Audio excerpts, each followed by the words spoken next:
দোয়া করবেন আল্লাহর কাছে যাতে যেই কথাগুলো আপনাদের সামনে বলেছি, আপনাদের যেই সমস্যাগুলো আছে, এলাকার যেই সমস্যাগুলো আছে, সেই সমস্যাগুলো যে সমাধান করার জন্য আল্লাহ আমাকে যেন তৌফিক দেন, আল্লাহ যাতে আমাকে রহম দান করেন।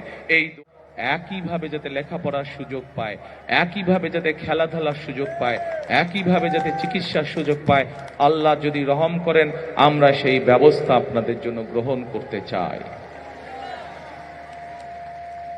এখন প্রিয় ভাই বোনেরা, এখানে আমাদের এক বোন একটু আগে যখন বক্তব্য রেখেছেন, এক মুরব্বী একটু আগে আমার এখানে বক্তব্য রেখেছেন, উনি আপনাদের এই এলাকার সমস্যার ব্যাপারে কথা বলেছেন।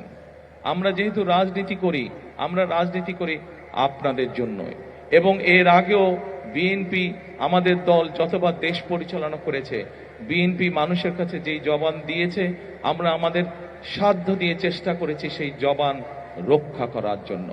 আজকে আপনাদের সামনে আমি একটি কথা বলতে যাই, আমি জানি না এটা নির্বাচন আচরণ বিধিতে পড়বে কিনা, কেউ ষড়যন্ত্র করে করবে কিনা, কিন্তু আমি যা করতে চাই আমি আল্লাহর রহমত নিয়ে সবকিছু করতে চাই। আপনাদের যদি দোয়া থাকে, আপনাদের যদি প্রত্যেকের দোয়া থাকে, আল্লাহ যদি রহম করেন, তাহলে আল্লাহর রহমতে আমি কয়েকটি কাজ এখানে করতে চাই, আল্লাহ যদি আমাকে সেই সুযোগ দেন।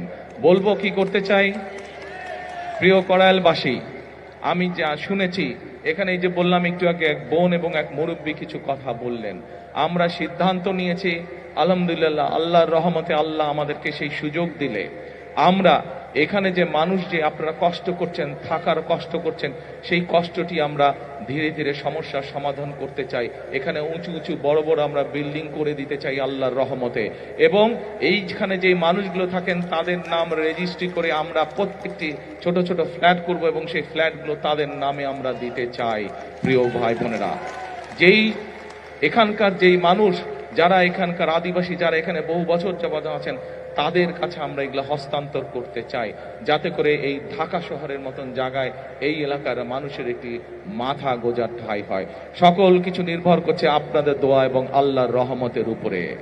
আপনারা কি দোয়া করবেন আল্লাহকে আমাদেরকে সেই রহমত দেবে? ইনশাআল্লাহ। আমরা জানি এখানে আপনাদের যে সন্তানরা আছে তাদের এখানে লেখাপড়ার সমস্যা আছে, আল্লাহ যদি রহম করেন আমরা এখানে চাই সুন্দর বাচ্চাদের জন্য স্কুলের গঠন করব তা না, স্কুলের পাশাপাশি তাদের খেলাধুলার যাতে পরিবেশ থাকে, খেলাধুলার জন্য যদি মাঠ থাকে, সেই ব্যবস্থাও ইনশাল্লাহ আমরা এখানে করতে চাই। আল্লাহ যদি রহম করেন, আল্লাহ যদি রহম করেন, আমরা চাই বিএনপির একটি পরিকল্পনা হচ্ছে দেশের মানুষের কাছে আল্লাহর রহমতে স্বাস্থ্য সেবা ঘরে ঘরে পৌঁছে দেওয়া। আমরা চাই কড়াইলবাসী, আমরা যেই কাজগুলো একটু আগে আপনাদের সামনে তুলে ধরলাম, এই কাজগুলো আল্লাহর রহমতে যদি আমরা করতে পারি, ইনশাল্লাহ একই সাথে আপনাদের চিকিৎসা ক্ষেত্রে যাতে সমস্যা না হয়, আপনাদেরকে যাতে দূরে যেতে হাসপাতালে না হয়, আপনাদের এলাকার মধ্যে ক্লিনিক থাকবে, হাসপাতাল থাকবে, সবকিছু থাকবে। এইভাবে আমরা আপনাদের এই এলাকাটাকে গড়ে তুলতে চাই, এইভাবে সাজিয়ে তুলতে চাই। এখন প্রিয় ভাই বোনেরা, এই কাজগুলো করতে হলে দুটো বিষয় দরকার। এক, আপনাদের দোয়া, আল্লাহর কাছে হাত তুলে দোয়া করতে হবে যাতে যেই কথাগুলো আপনাদের জন্য, যেই কাজগুলো আপনাদের জন্য করতে চাইছি, সেই কাজগুলো করার জন্য যাতে আল্লাহ আজকে আমাদেরকে রহম করেন। এখানে একটু পরে দোয়ার অনুষ্ঠান অনুষ্ঠিত হবে, সেই দোয়ায় আমি মাওলানা সাহেবকে অনুরোধ করব যে যেই কথাগুলো আপনাদের জন্য আমরা যা করতে চাই, সেই কাজগুলো যাতে আপনাদের জন্য আমরা করতে পারি, সেই জন্য হাত তুলে যাতে আল্লাহর দরবারে আজকে আমরা দোয়া করতে পারি। আল্লাহ যদি সহায় থাকে, যেই কথাগুলো আপনাদের সামনে আমরা বলেছি, যেই কথাগুলো আমি আপনাদের সামনে বলেছি, প্রত্যেকটি কাজে ইনশাআল্লাহ আমরা বাস্তবায়ন করতে সক্ষম হব, একমাত্র আল্লাহর সমর্থন থাকলে। এবং বিশেষ করে আজকে মা বোন যারা আছেন, এই মা বোনদের পাশে যাতে আমরা দাঁড়াতে পারি, মা বোনদের পাশে ইনশাআল্লাহ আল্লাহ রহম করলে বিএনপি যাতে আপনাদের পাশে দাঁড়াতে পারে, আপনাদেরকে যাতে যেই মা বোনদের ফ্রি শিক্ষার ব্যবস্থা দেশনেত্রী খালেদা জিয়া করে দিয়ে গেছিলেন, সেই মা বোনরা শিক্ষা পেয়েছে, শিক্ষায় আজকে তারা শিক্ষিত হয়েছে, কিন্তু সেই মা বোনকে অর্থনৈতিকভাবে আমরা যাতে সচ্ছলভাবে গড়ে তুলতে চাই, সেই জন্য এইরকম একটি ফ্যামিলি কার্ড আপনাদের কাছে পৌঁছে দিতে চাই মা বোনদের কাছে, যেই ফ্যামিলি কার্ডের কথা একটু আগে আমি বলেছি। কিন্তু সকল কিছু নির্ভর করবে একমাত্র রব্বুল আলামিনের রহমতের উপরে। আমরা যদি আল্লাহর কাছে চাই, আল্লাহ হচ্ছে রহমান রহিম। আল্লাহ যদি আমাদেরকে তৌফিক দেন, আল্লাহ যদি আমাদেরকে রহম করেন, তাহলেই আমরা একমাত্র আমাদের কাজে সফল হব।